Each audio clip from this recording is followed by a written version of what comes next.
I live alone in a simple house in rural Maine, far from town, surrounded by forest and in winter by snow as far as the eye can see. I don't have close neighbors. The nearest house is a few minutes away by car, and at night the silence is so deep that any creak sounds far too loud. I work remotely, so I spend most of my time there, especially during the colder months when leaving the house isn't exactly inviting. That day, a heavy snowstorm had passed during the night, covering everything with a thick, even layer of fresh snow.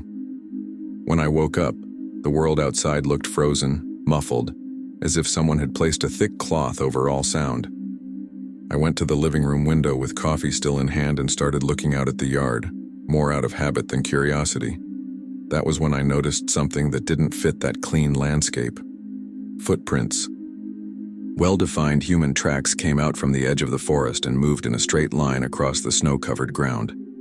They weren't old marks or blurred by the wind. They were recent, deep, made after the snowfall. I followed the trail with my eyes to where it ended, right at the side wall of the house. The footprints simply stopped there. They didn't go around the building, didn't return to the woods, didn't continue in any direction. It was as if the person had reached the wall and vanished. I put on my coat and boots and went outside almost on autopilot, more curious than frightened at that first moment. The cold cut into my face, and the silence was so intense that I could hear my own breathing inside my hat. I approached the footprints carefully, trying not to step on them. They were from large boots, probably men's, with a tread pattern I didn't recognize. There were no skid marks or uneven steps. Whoever had walked there knew exactly where they were going. I touched the wall where the footprints ended, expecting to find some kind of mark. Maybe someone had climbed or leaned there. There was nothing. No handprints, no scratches, no disturbance in the surrounding snow. I stood there for a few minutes looking at the ground and then at the forest, trying to come up with a logical explanation.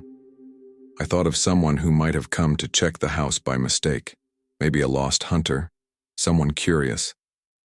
But none of those possibilities explained the fact that the footprints simply ended against the wall. I walked all the way around the house, sinking into the snow up to my calves, looking for any continuation of the trail. I found nothing. The yard was clean, untouched, as if only that single path had been used. I went back inside with a strange feeling in my stomach, telling myself I was overreacting, but with the uncomfortable impression that something didn't make sense. I spent the rest of the afternoon trying to work, but the image of the footprints kept returning. The house made its normal sounds, the wood creaking, the heater turning on and off, but everything seemed louder than usual. From time to time, I got up and checked doors and windows, even though I knew I had already done that earlier. Everything was locked, as always. The windows showed no signs of tampering, and the back door was still partially blocked by accumulated snow. Even so, I couldn't shake the feeling that those footprints hadn't been left just to be seen. When the sun started to go down and the light turned bluish, the discomfort grew in a way that was hard to explain. Once it was fully dark, I closed the curtains and tried to distract myself with television, but I could barely pay attention. Outside, the forest was a solid black mass without a single point of light. It was the kind of night that makes you feel completely cut off from the rest of the world. I did something I normally don't do. I left some lights on in the house even when going upstairs. Around 11, I went up to the bedroom, still telling myself that everything had a simple explanation I just hadn't thought of yet. I lay down, but I couldn't fall asleep right away. The silence was too dense, too heavy to ignore. I was still awake when I heard the first sound coming from downstairs. It wasn't loud nor something that could be clearly identified. It was more like a muffled step, the sound of something pressing carefully on the wooden floor. At first, I thought it was the house settling with the drop in temperature, something common that time of year. I stayed still in bed, listening. The sound came again, a little closer to the stairs. It wasn't random. There was rhythm. Pause. Another step. Longer pause. It was exactly the kind of sound someone would make trying not to be heard. My entire body went on alert immediately. I sat up in bed and listened, trying to understand where it was coming from. The downstairs was completely dark. I had turned off the lights before going up. Still, the sound continued, now accompanied by a low creak, like a specific floorboard being pressed. I knew those creaks. I knew which parts of the floor made noise when I walked through the house myself. Those sounds were coming from the hallway near the kitchen. I swallowed hard, feeling my heart race, and realized something simple and terrifying. If someone had entered, they hadn't used any door or window in an obvious way. The footprints outside hadn't gone away because they didn't need to. I sat on the bed for several minutes trying to decide what to do without making any noise at all. My phone was on the nightstand, but the idea of speaking out loud seemed absurd. Any sound out of place could reveal that I was awake. I got up slowly, stepping exactly where I knew the floor wouldn't creak, and reached the bedroom door. I opened it just enough to put my head into the hallway. The staircase was visible, descending into complete darkness downstairs. The air felt colder there, as if some door had been opened recently. I heard another step, now closer to the base of the stairs, followed by a prolonged silence. I waited, counting time in my head. 10 seconds, 20, 30. No movement. I started to wonder if fear was amplifying everything, if my brain was piecing together normal sounds into something bigger. That was when I clearly heard the sound of something brushing against the wall, a light drag like fabric or a sleeve rubbing against the paint. It wasn't the sound of an object falling. It was contact, controlled, and it came from exactly the area where earlier the footprints had stopped outside the house. The coincidence was too immediate to ignore. My stomach dropped and I knew I wasn't alone. I backed slowly into the bedroom and closed the door with as much care as possible, not letting the handle make a sound. I locked it, even knowing that the door was old and didn't offer much resistance. I stood there in the dark, listening for any change in the sounds below. The footsteps returned, now slower, as if whoever was there had noticed something. I heard the creak of the first stair being pressed and then released, as if someone had put weight on it and decided not to climb yet. The feeling was that someone was testing limits, not acting on impulse, but evaluating every reaction of the house. I sat down on the floor back against the bed, with the phone finally in my hand but without the courage to call anyone.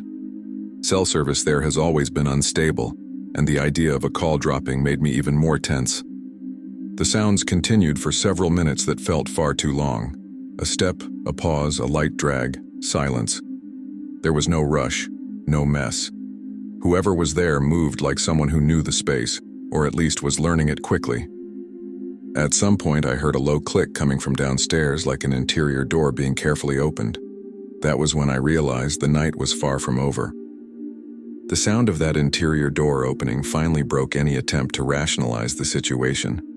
I knew the downstairs well, and knew exactly which doors were in that area.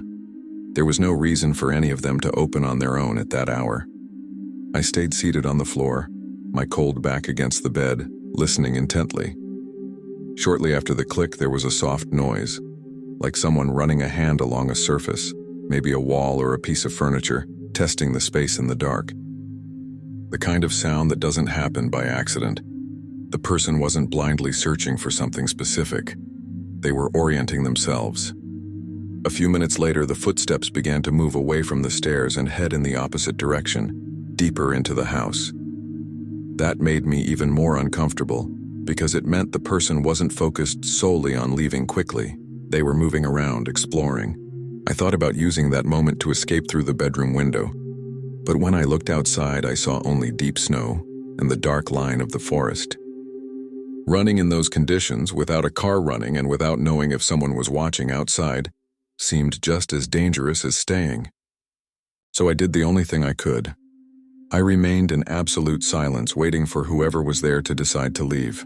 The silence that followed was almost worse than the footsteps. There were no more creaks, no dragging, no clear indication of movement. Still, I felt the presence of someone downstairs as something physical, heavy. Every second passed too slowly, and I had to control myself not to breathe too deeply. At one point, I heard a distant sound, muffled by the snow outside, like an exterior door being opened very carefully. There was no typical noise of someone leaving in a hurry. It was slow, controlled, almost respectful. I waited several more minutes before daring to move, counting in my head until I lost track. When I finally gathered the courage to stand up, the sky was just beginning to lighten slightly through the window gaps. I opened the bedroom door with extreme care and went down the stairs slowly, stepping exactly where I knew the floor creaked less. Downstairs was far too cold, as if someone had left a door open long enough for the air to come in. I went to the kitchen and found the back door unlocked, with fine snow scattered just beyond the threshold. Outside, the ground was clean, no footprints leaving. Just the silence of the forest and the clear feeling that someone had been inside the house while I was awake, hearing everything, without ever being seen. I stood in the kitchen for a few minutes trying to decide whether it was really over or if I was just in the pause between movements. I looked around for anything out of place, any clear sign of a break-in. Nothing was disturbed. No drawers open, no chairs out of position. It was as if someone had entered just to be there, not to take anything. The back door, however, I was absolutely certain I had locked the night before. The latch was loose and there was recent moisture on the wood, as if someone had held it without gloves. The absence of mess made everything even more disturbing because it removed any simple explanation. I went outside cautiously, feeling the cold bite into my face immediately. The snow was still intact across most of the yard except for the same trail I had seen earlier. The footprints were still there, coming out of the forest and ending at the wall of the house, now partially deformed by the night wind, but still visible. I walked to the area near the back door, expecting to find new marks, something that showed where the person had gone. There was nothing. No trail leading away, no path back into the woods. It was as if the person had simply come in, spent the night inside the house with me awake, and then disappeared without needing to leave through the ground. I never found a satisfactory explanation for that night. I didn't call the police because there was no clear break-in, nothing missing, no concrete evidence beyond marks in the snow and an unlocked door. Still, I knew exactly what I had heard and felt. Someone had been inside my house while I was awake, moving carefully enough to leave almost no signs. The footprints that stopped at the wall weren't an isolated mystery. They were a warning that the person had already found a way in without needing to go around anything outside. After that night, I started sleeping with reinforced doors, exterior lights on, and my phone always charged beside me. Even so, what stayed with me most wasn't the immediate fear, but the persistent unease. The idea that someone could walk through my house in silence, hear my breathing upstairs, and leave without clear traces is something that still follows me. In rural Maine, surrounded by snow and forest, I learned that sometimes danger doesn't leave footprints going away, only signs that it was there, awake, while you were too. Story 2. I was a college student and had just rented an old cheap house in a somewhat forgotten suburb of Pennsylvania, one of those neighborhoods where several houses sit empty and the others seem frozen in time. The low rent was what convinced me. The house creaked, smelled of old wood, and had poor insulation, but it was what I could afford living alone. At that point, I studied at night and got home late, so my routine was predictable. I arrived, ate something quick, took a shower, and went to sleep. On that particular early morning, I went to bed around 1 a.m, exhausted, with the house completely silent around me. I woke up without knowing exactly why, with that feeling that something had interrupted my sleep before it even turned into a dream. I lay there for a few seconds, trying to identify some normal house noise. That was when I heard something coming from above the bedroom. It wasn't a sharp crack or the loose sound of the roof adjusting to the cold. It was a continuous, muffled noise, like something moving slowly through the crawl space. The sound was more like a careful dragging than footsteps. It stopped for a few seconds, then returned, always directly above where I was lying, as if it were following my position in the bed. My first impulse was to rationalize it. I thought of a rat, then a squirrel, then any animal that could have gotten into the crawl space of that old house. But the more I listened, the less that made sense. The sound wasn't fast or erratic like a frightened animal. It was too slow, too heavy. There were long pauses, as if whoever was there stopped to listen before continuing to move. At one point, the noise changed direction, moving from the center of the bedroom toward the wall, then back again. It was as if something were testing the space above me, not just passing through. I stayed still in bed, staring at the dark ceiling, trying to control my breathing. Every time I shifted even slightly, the noise stopped. When I stayed completely still, it returned, almost at the same rhythm. That sent an immediate chill through me, because it felt like a direct response to my movements. I grabbed my phone and turned on the flashlight, pointing it at the ceiling, even though I knew it wouldn't help. The light only revealed old stains and cracks in the plaster. The sound continued, now closer to the head of the bed, as if whoever was in the crawl space knew exactly where I was lying. Fear began to replace any attempt at logic. I was alone in that house in the middle of the night, hearing something move directly above me in a way that didn't seem random. I thought about getting up and leaving the bedroom, but the idea of walking through the dark house while that continued overhead paralyzed me.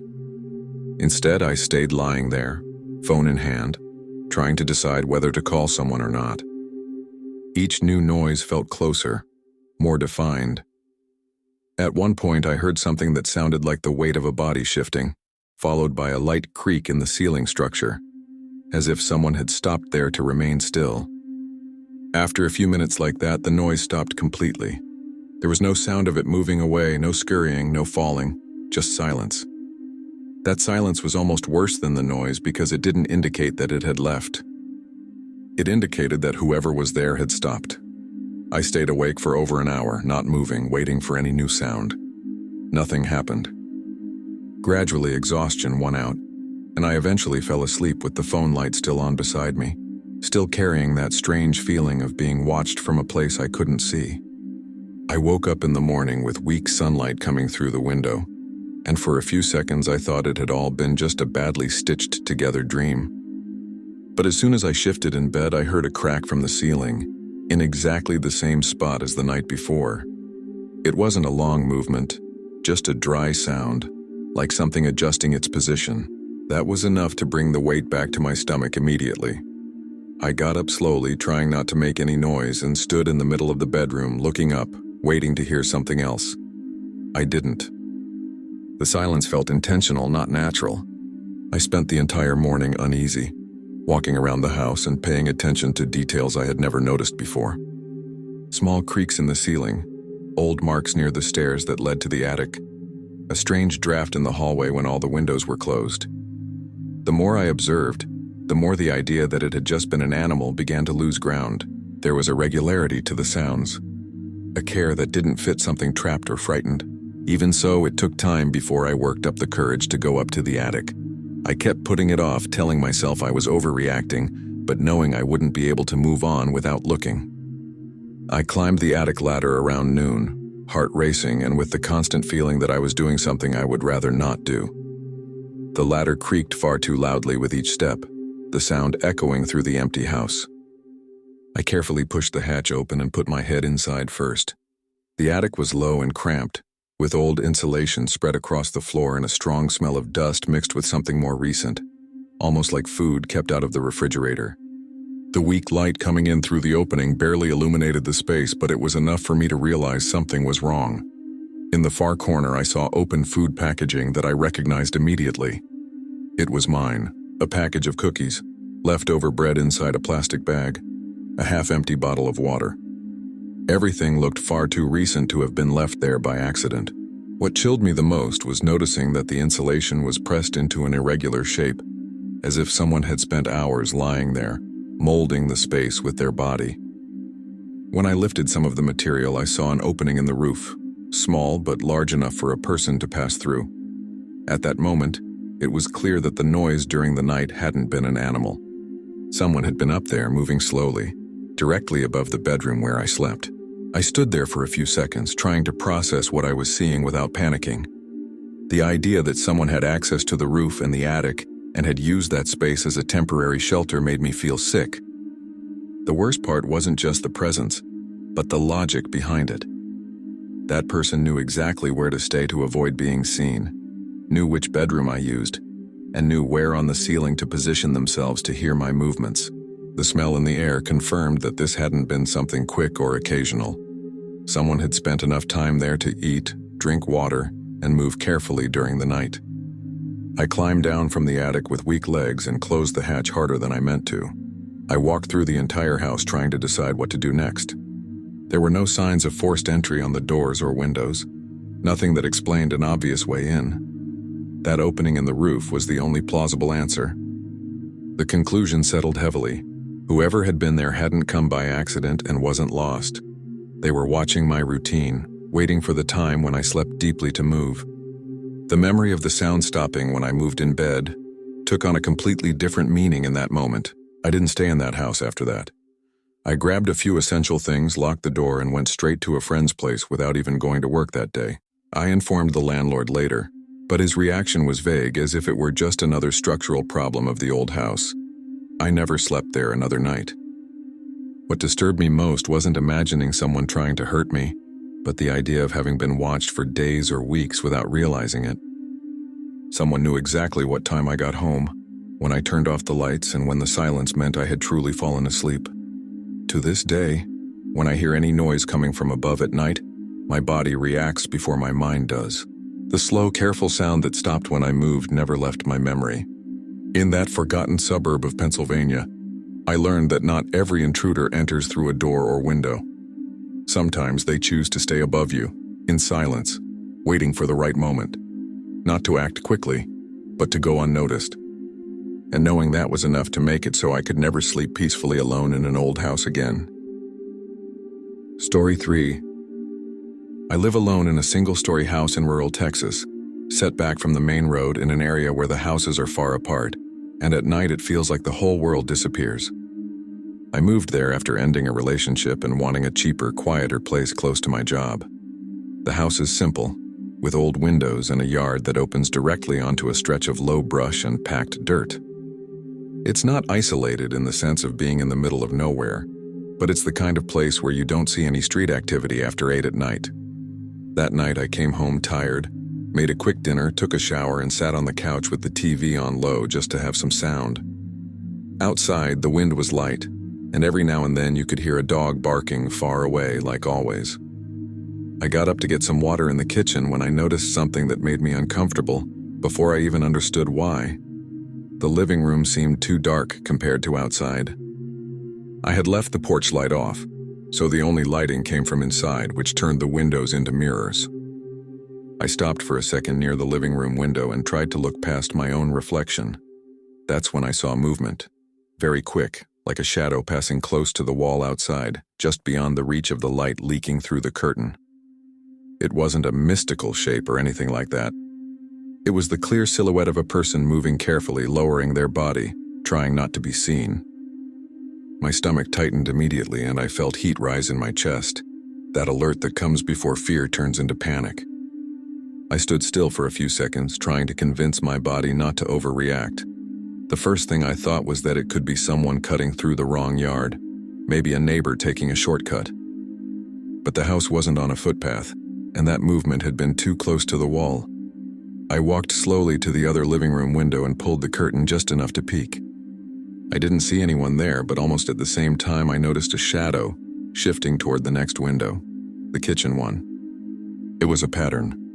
The silhouette appeared briefly, stopped, disappeared, and reappeared a few meters ahead.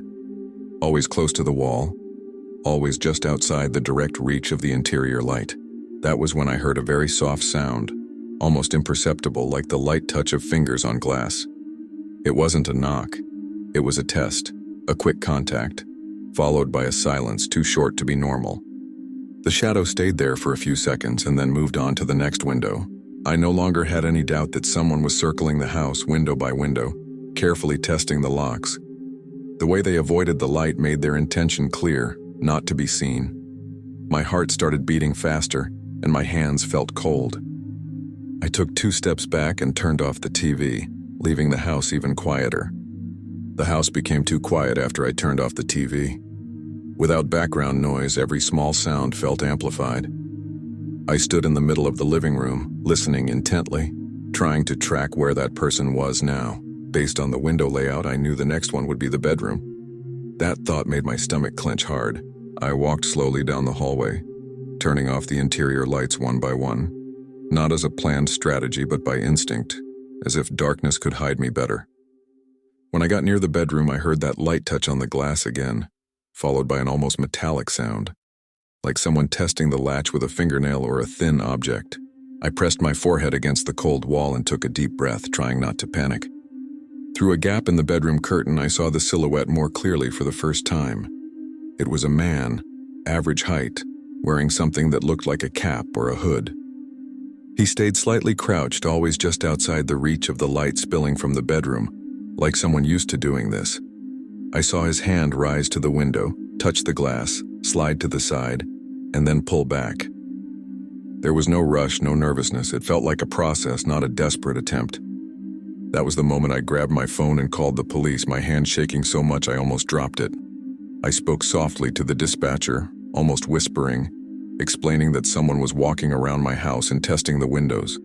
While I spoke, I moved a little farther from the bedroom and into the more interior part of the house, trying not to make noise on the floor. The dispatcher told me to stay in a safe place and said a patrol car was on the way.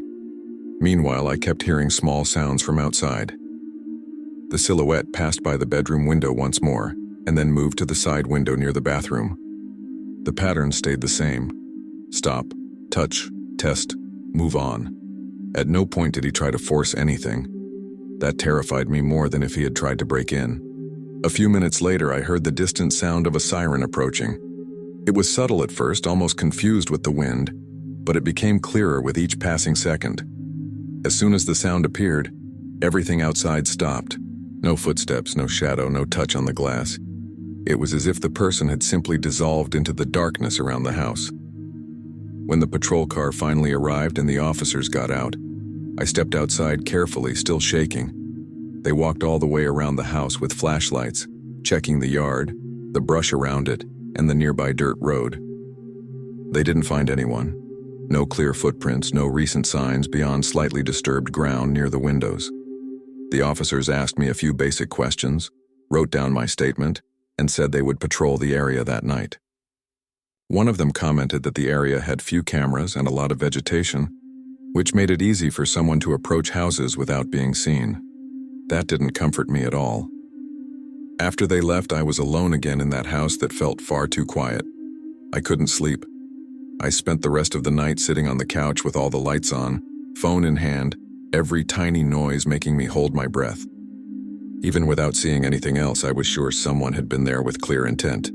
When morning came, the feeling wasn't relief but heavy exhaustion. I went outside early with the sun still low to look at the windows more closely. That's when I found the marks. On all the bedroom windows there were dirty fingerprints, as if someone had rested their hand there long enough to leave visible traces. They weren't random marks. They were positioned near the latches, exactly where someone would place their fingers to test whether a window would give without making noise. My stomach turned. That confirmed I hadn't imagined anything. Someone had spent too much time there, with far too much calm. While I was still crouched there looking at the marks, I felt that uncomfortable sensation of being watched.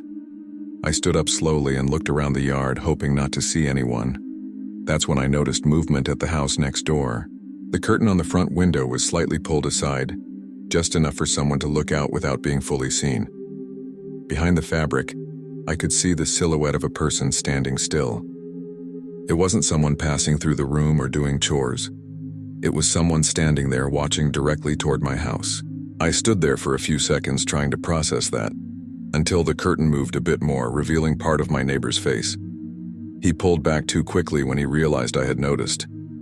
In that instant, something clicked in a way that made me feel cold all over. The height, the body shape, the way the silhouette had moved along the windows the night before. It wasn't absolute certainty, but it was far too similar to ignore. I remembered how he almost never spoke to me, how sometimes he seemed to always be outside when I got home, pretending to work in the yard. It had never been direct enough to sound like a threat, just strange. Now, looking at that window with the curtain still gently moving, I had the clear feeling that the person who tested my windows knew the house, the routine, and the exact distance needed not to be seen. I spent the rest of the morning trying to act normal, but every movement felt watched. I closed all the curtains, locked doors and windows again, and avoided going into the yard. The phone stayed on the table the whole time, volume up. I replayed the entire night in my head, comparing the posture of the silhouette to the neighbor's small habits, the way he leaned when approaching something, how he walked without making noise, always close to walls. None of that was proof, I knew. Still, it was hard to ignore the pattern. That hadn't been someone lost or a rushed burglar. It had been someone testing limits, watching reactions, choosing windows carefully. Late in the afternoon, I saw the neighbor leave his house to get the mail. He didn't look in my direction, but he slowed his pace for a moment, as if listening. I stayed inside, watching through a small gap in the curtain. When he went back inside, I locked everything again and decided I wouldn't spend another night there alone without extra security. I called a friend and arranged to sleep elsewhere. As I packed a few things, I looked again at the marks on the bedroom windows. They were too clear in daylight to ignore, positioned exactly where someone would place their fingers to test a latch quietly. There was never official confirmation of who had been outside my house that night. The police found nothing that could directly link anyone to what happened, and I didn't have the courage to accuse my neighbor without clear proof. Still, the coincidence between the silhouette moving window to window and the way he watched me from behind the curtain the next morning was enough to completely change how I saw that place. The idea that someone so close, someone who knew the distance between the houses and the neighborhood routine, could move in the dark with such precision left me with a constant sense of vulnerability. After that, I installed stronger outdoor lights, replaced the window locks, and whenever possible avoided being alone at night.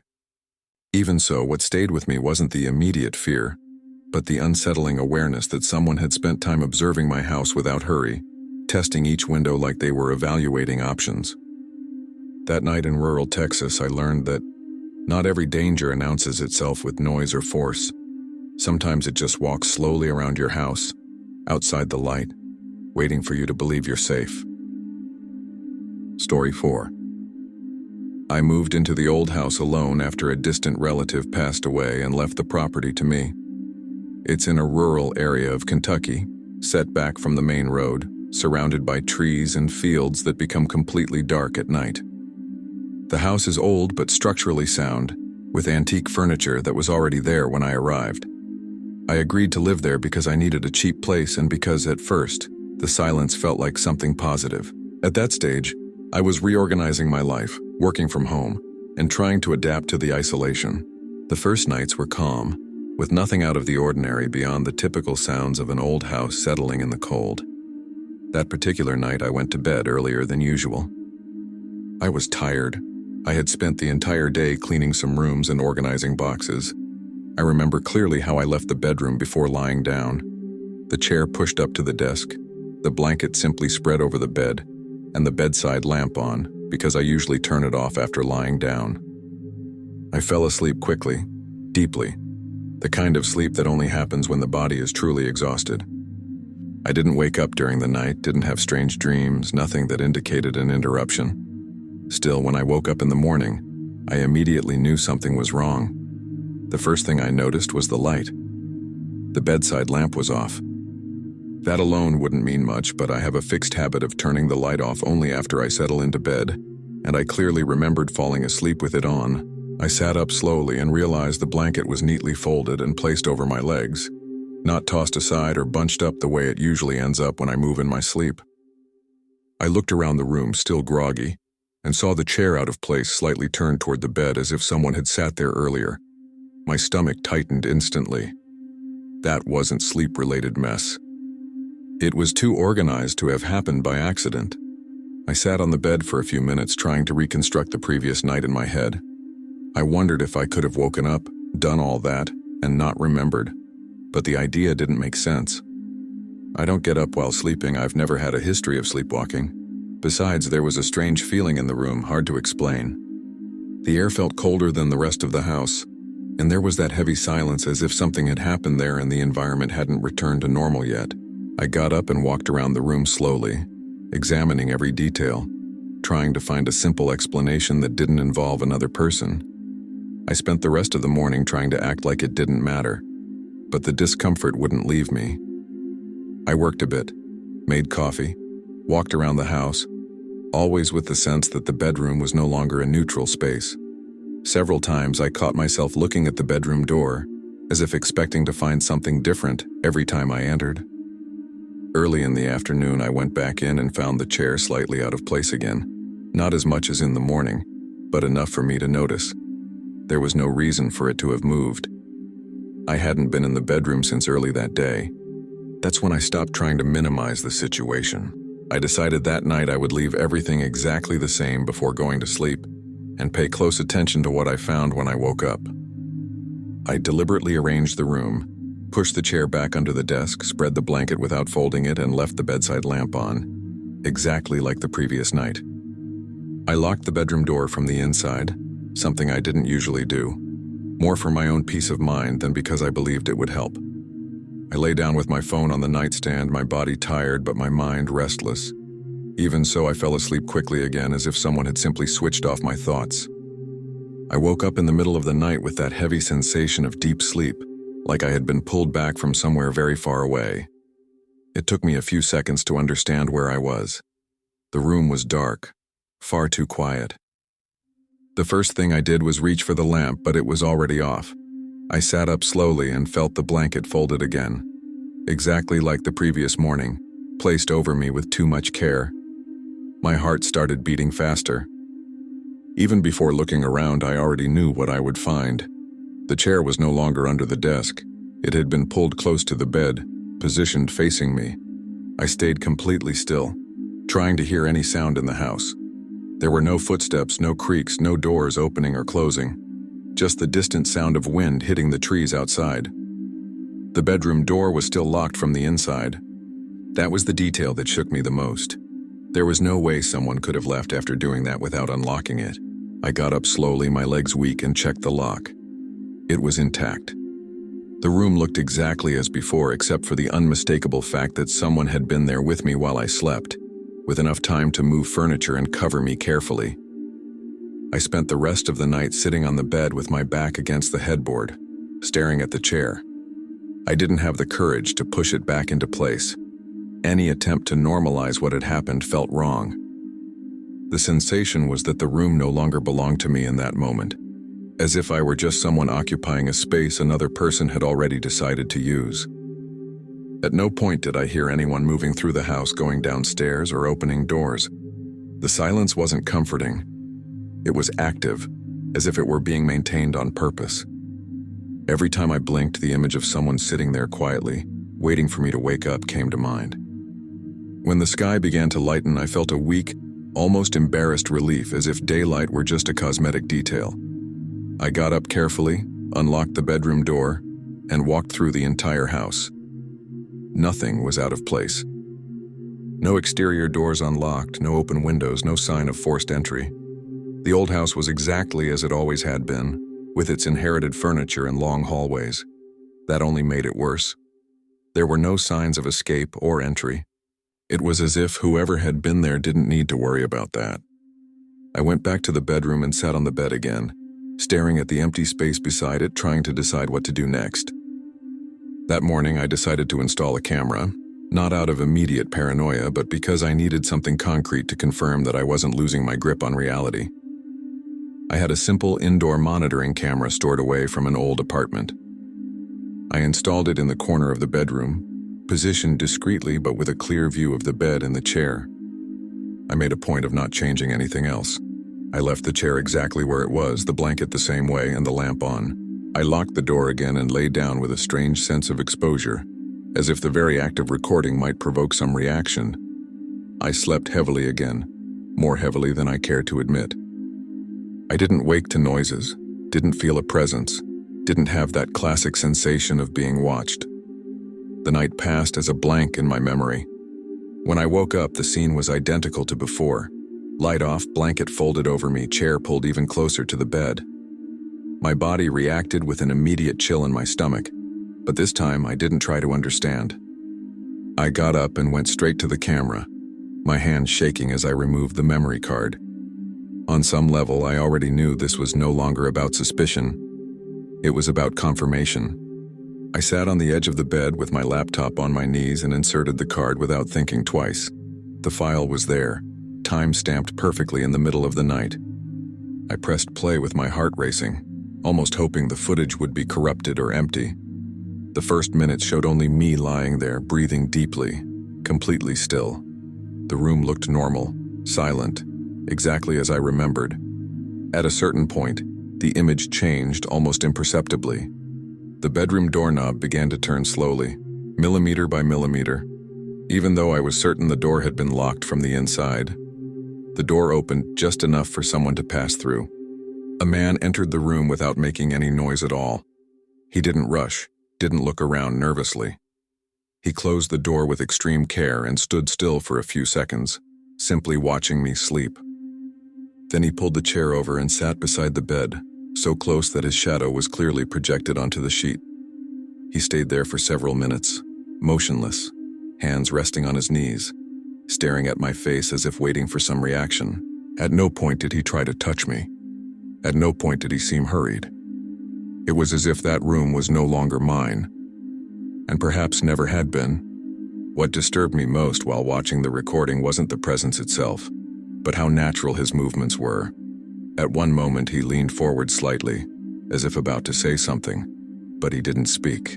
He adjusted the blanket over my legs with the same care as before, turned off the bedside lamp and stayed seated there for a few more minutes, breathing slowly and evenly. There was no urgency, no nervousness. He looked comfortable in that space, like someone who had done this before. When he finally stood up, he didn't leave immediately. He remained by the door looking at me one last time before opening and closing it with the same silent care. I closed the laptop without being able to watch to the end. My hands were ice cold and a strong wave of nausea rose up. There was no longer any way to pretend this had an innocent explanation. Someone had access to the house, to the locked bedroom, and knew exactly when I was sleeping deeply. Someone sat beside my bed for minutes while I was unconscious. That realization shifted everything inside me. The inherited house, which had once seemed merely old and quiet, now felt occupied in a way I couldn't define. It was as if I were living in a space someone else had already claimed without ever announcing themselves. I didn't stay in that house after that. I grabbed the laptop, my phone, some clothes, and left that same morning without even turning off the camera. I didn't try to confront anyone, didn't call the relative who left me the house, didn't look for structural explanations or secret tunnels. None of that mattered anymore. The video existed. Someone had entered my bedroom while I slept deeply, sat beside me, and left as if it were a silent routine. What frightened me most was thinking about how long it might have been happening without me noticing. Maybe since the very first night. Even today, when I remember that recording, I don't think clearly about his face, but about his posture. The calm, almost domestic way of someone who didn't feel like an intruder. The old house in Kentucky hadn't seemed haunted or strange before that. It simply held a habit that wasn't mine. I learned there that not every intruder breaks in to steal or hurt. Some enter to occupy a space, to observe, to sit beside your bed while you sleep, until the room stops truly being yours, even before you realize it. Story 5. I worked the night shift and lived alone in a simple house near an industrial area in rural Illinois. It wasn't a nice place, but it was cheap and close to work, which mattered at the time. During the day, the area was noisy, with trucks passing by and machines running in the distance. At night, however, everything became strange in a different way. The factories shut down, traffic disappeared, and the silence grew heavy, broken only by a distant train or the wind hitting the metal siding of the warehouses. My routine was predictable.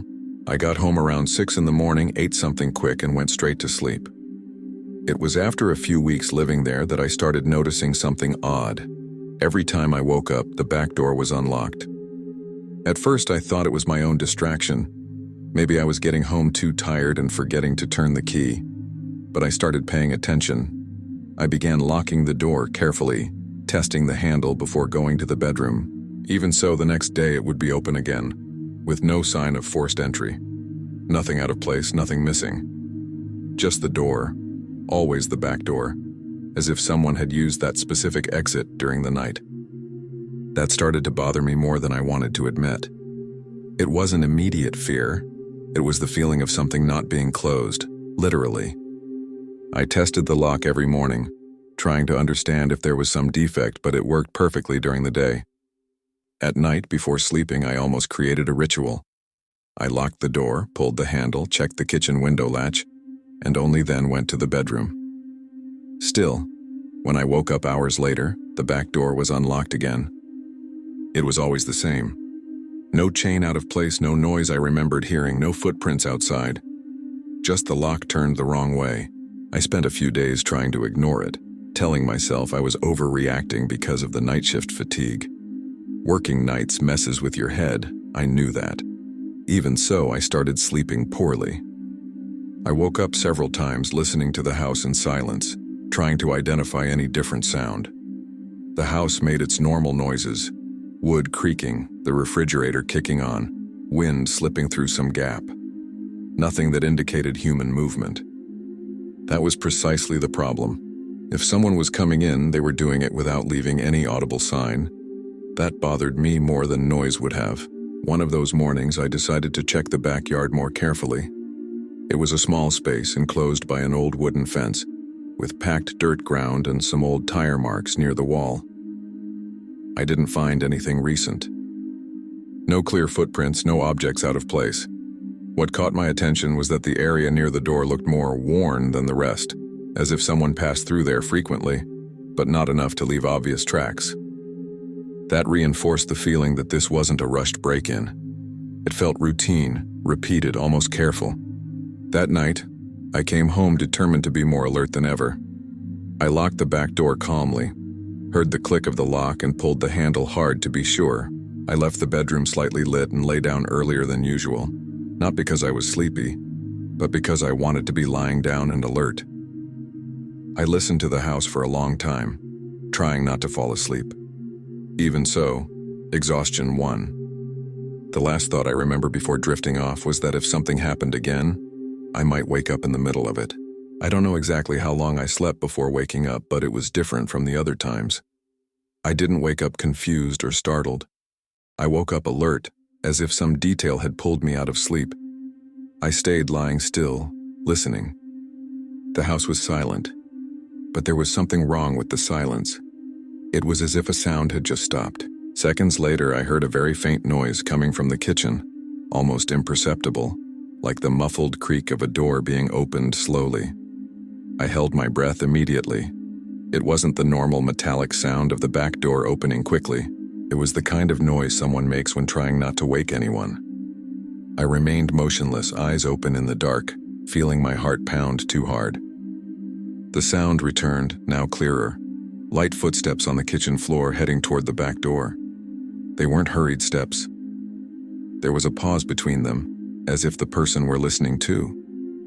I heard the soft click of the lock being turned very slowly, followed by the short creak of the door opening just enough for someone to pass through. The cold early morning air entered the house, and then I heard the same care taken to close the door from the outside. Only then did the footsteps stop completely. I stayed lying there for several minutes afterward without the courage to move. My whole body was tense, and I felt a strange chill even under the blanket. I didn't hear any footsteps moving away outside, no car starting, nothing that indicated where that person had gone. Just the heavy silence of the surrounding industrial area, occasionally interrupted by some distant noise unrelated to the house. The most disturbing idea was simple. Someone had come in, walked through my kitchen, and left through the back door while I slept, calmly enough not to wake me sooner. When I finally found the courage to get up, I went to the kitchen carefully, stepping lightly so as not to make noise, even though I knew I was alone now. The back door was unlocked, exactly like all the other mornings. I opened it slightly and felt the cold air rush in. Outside, the yard was dark and quiet. No clear footprints, no moving shadows, nothing. It was as if the person had dissolved into the industrial space around the house, taking advantage of the lack of movement and the absence of attentive neighbors. I went back inside with a knot in my stomach, finally understanding that it wasn't my carelessness or a faulty door. I spent the rest of the early morning awake, sitting at the kitchen table with the light on and the back door now locked again. I didn't try to sleep again. Every small sound made me lift my head as if expecting to hear the lock turn again at any moment. I thought about calling the police, but I lacked anything concrete to say beyond, "Someone left my house." There were no signs of forced entry, nothing missing, no clear evidence. Still, the sense of violation was heavy. It wasn't just that someone had entered. It was knowing that this person knew my schedule, knew I slept deeply after the night shift, and used that to their advantage. When morning came, I looked at the house with different eyes. The kitchen, the narrow hallway, the bedroom at the back. Everything looked too normal, as if nothing had happened there hours earlier. That unsettled me more than finding a mess would have. Whoever it was, they weren't there to steal or break anything. They were coming and going with a specific purpose I couldn't understand. Maybe just to observe. Maybe to test limits. Maybe just to use the house as a passageway. That lack of a clear motive stayed with me as the day began, and the distant noise of the factories returned. Later that morning, I tried to reconstruct everything calmly. I wondered if someone might have a copy of the key, perhaps a former owner or someone connected to the nearby industrial area. The house had been rented by other people before me, and no one had ever changed the locks. That started to make uncomfortable sense. This wasn't a random break-in. Someone knew exactly where the back door was, knew it wasn't visible from the street, and knew I would be sleeping at that hour. My routine had been observed, perhaps for days or weeks, before someone felt comfortable enough to come and go without hurry. Before leaving for work that night, I spent a few minutes standing in the backyard looking at the door as if it were something else now. It wasn't just an exit from the kitchen anymore. It was the point through which someone entered my life while I was unconscious. I changed the lock that same day and wedged a piece of wood against the door from the inside. Improvised, but it gave me a minimal sense of control. Even so, as I got ready to leave, I couldn't avoid the thought that if that person wanted to come back, they would probably find another way. The scariest part wasn't the door that never stayed locked. It was the fact that someone had already been there so many times without me noticing. That night, I came home from work with a tension I had never felt before. Every light in the house felt insufficient. Every shadow felt too deep. I locked everything again, checked the back door more times than I can count, and pushed the improvised furniture against it. I slept poorly, waking at every small creak of the wood or distant noise from the industrial area. The door didn't open that early morning, but that brought no relief. It brought the certainty that someone hadn't entered only because they realized something had changed. The intrusion hadn't been stopped by chance, but by resistance. A few days later, I asked to terminate the lease and moved out. There was no dramatic goodbye, no new attempt to enter. The house remained there, silent, with its back door apparently ordinary to anyone else. What stayed with me was the feeling that someone had crossed that boundary repeatedly without hurry, taking advantage of the fact that I slept deeply and that no one around paid attention. To this day, when I get home and lock a door, I always pause an extra second to listen for the click of the lock, because I learned the hard way that sometimes danger doesn't force its way in. It just waits for you to fall asleep and leaves the same way it entered, making everything look perfectly normal. Story 6. I was traveling alone through Arizona for work, driving for hours along a long, straight highway with stretches where you spend more time seeing desert and road signs than any towns. I was already tired, my eyes burning from being in the dry air of the car for so long, and I started looking for a cheap place to sleep before continuing the next day. I stopped at a simple roadside motel, the kind with parking right in front of the doors and a small reception area with bright white light. The place seemed almost empty. There were a few cars scattered around, but I didn't see many people moving about. I just wanted to take a quick shower and sleep without thinking about anything. I went into the reception, checked in with the clerk behind the glass, signed the paper, took the key, and went back to the car. I didn't have any conversation beyond the basics. No, where are you coming from? No, how many nights are you staying? Nothing. The clerk barely looked up.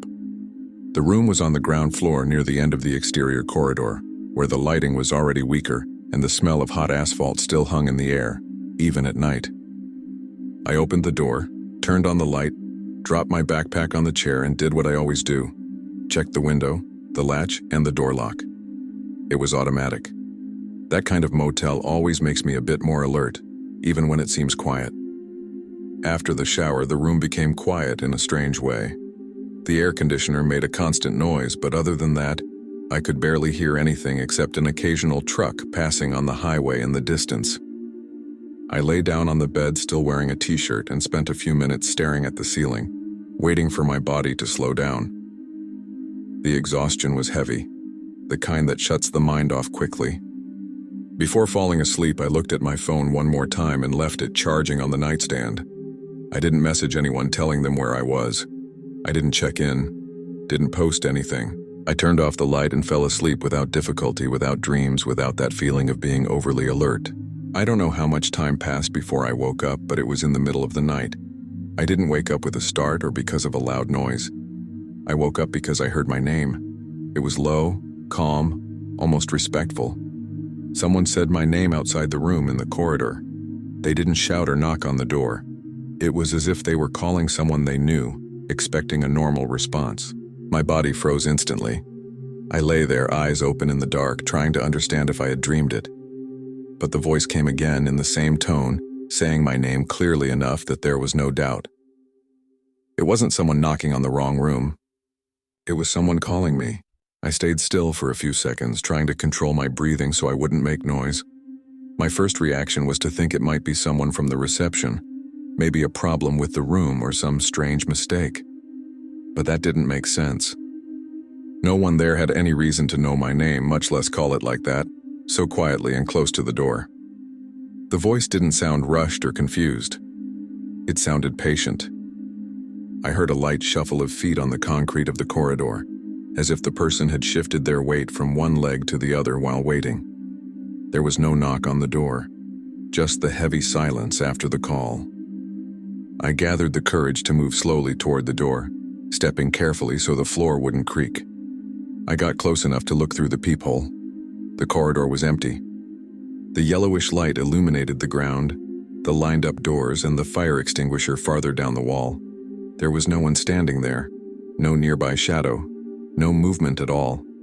While I was still looking, I heard footsteps moving away slowly, heading in the opposite direction like someone walking without hurry, their shoe lightly scraping the ground.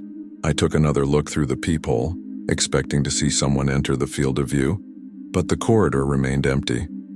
I pulled my face away from the door and stood in the middle of the room trying to decide what to do. I didn't hear anything else after those footsteps. No knocking on other doors, no distant conversation, no sound that explained who had been there. The air conditioner was still on, the same constant noise, as if nothing had happened. I looked at my phone on the nightstand and saw that there were no messages or missed calls. The feeling was strange because the situation had been too quiet. It didn't seem like a mistake or a drunk person wandering the corridor. It felt like someone had done exactly what they wanted to do, call me by name and leave. I went back to the bed, but I couldn't really lie down. I sat there leaning against the headboard, staring at the door. Every small sound made me tense, expecting to hear the voice again. At some point, I thought about calling the reception, but I didn't even know what I would say. Someone called me by name and left sounded absurd even to me. I also didn't want to open the door and check the corridor myself. The idea of running into someone out there without knowing who they were or what they wanted made my chest tighten. I chose to stay quiet, listening, waiting for something that didn't come. What bothered me the most was trying to understand how that person knew my name. I hadn't spoken to anyone at the motel besides the clerk, and even then it was minimal, almost mechanical. I hadn't said my name out loud, hadn't talked in the parking lot, hadn't run into other guests. I replayed every detail since I arrived, trying to find some logical gap. I thought maybe someone could have heard it at the reception, but the glass separated things well and there was no one else there.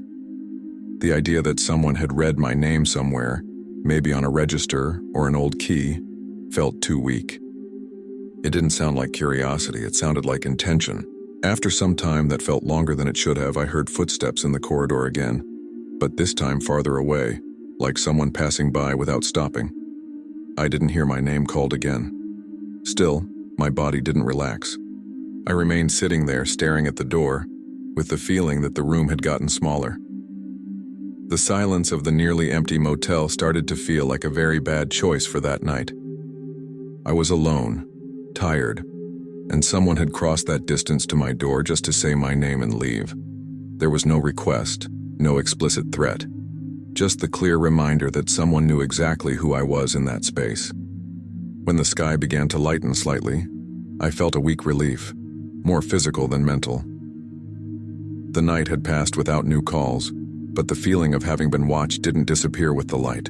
I got up early, even before the alarm, and sat on the bed for a few minutes, listening to the motel slowly waking up. A car started somewhere in the parking lot. A door slammed farther down the corridor. Everything seemed too normal now, as if the night before had been a mistake in perception. Even so, when I got up, I went straight to the door and checked the lock. It was intact. No sign of an attempt to open it, no recent marks.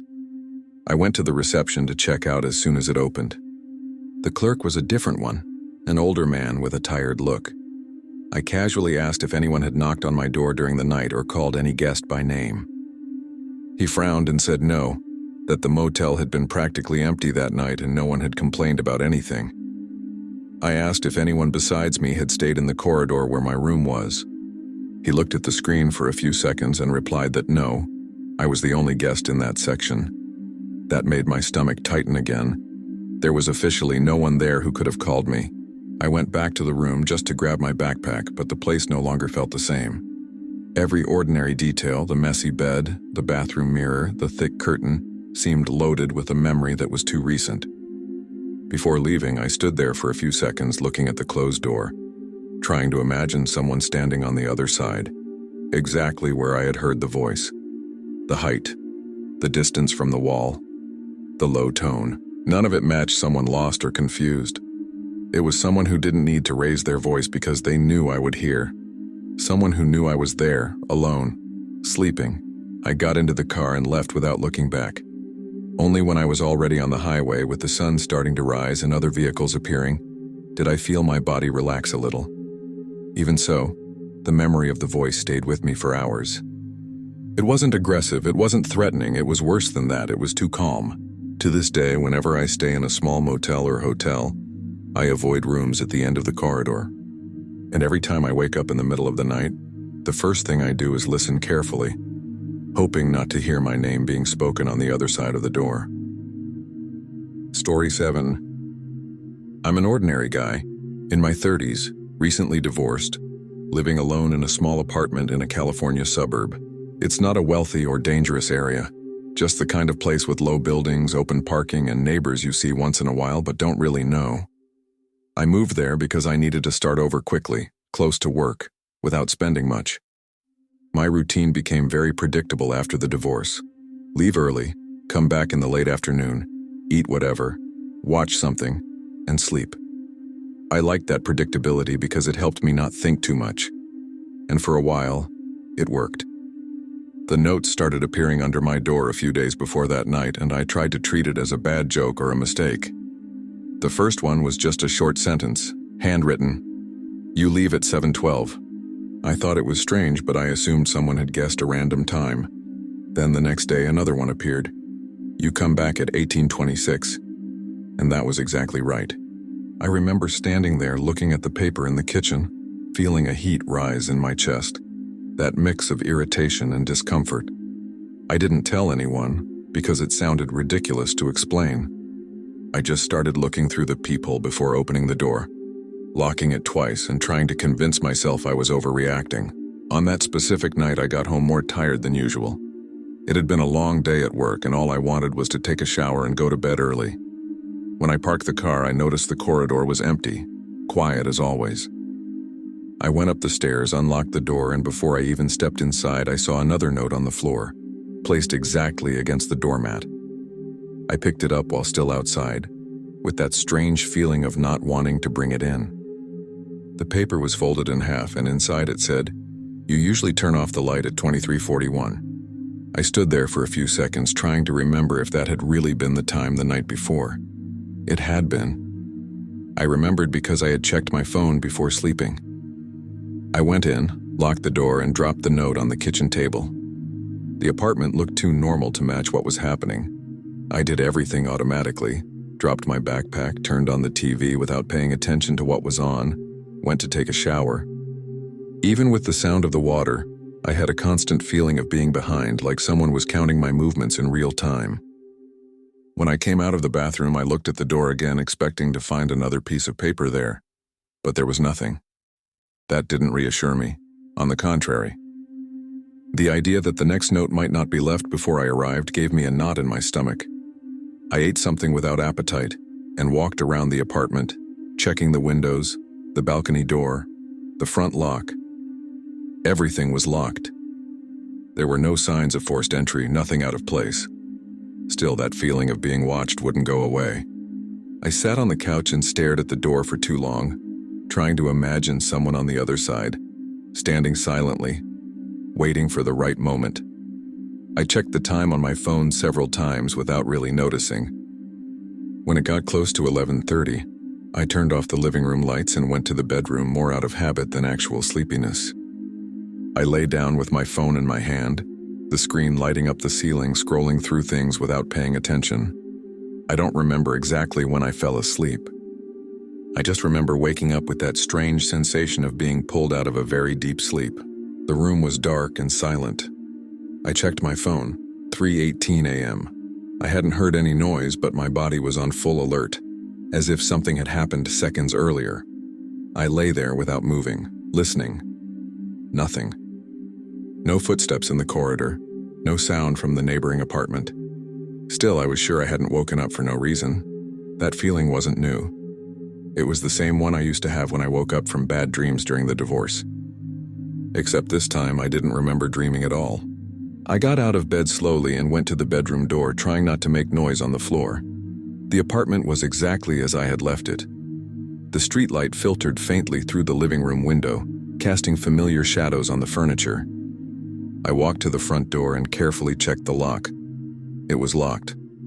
I pressed my forehead against it for a second, trying to hear anything outside. The corridor was silent.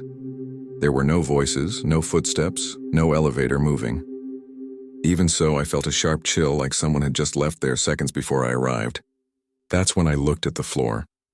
There was a white piece of paper resting against the doormat, exactly in the same place as the other notes. My stomach dropped instantly. I knew it hadn't been there when I came in. I would have seen it. I crouched down slowly, picked up the paper with a trembling hand, and went back to the living room without turning on the light.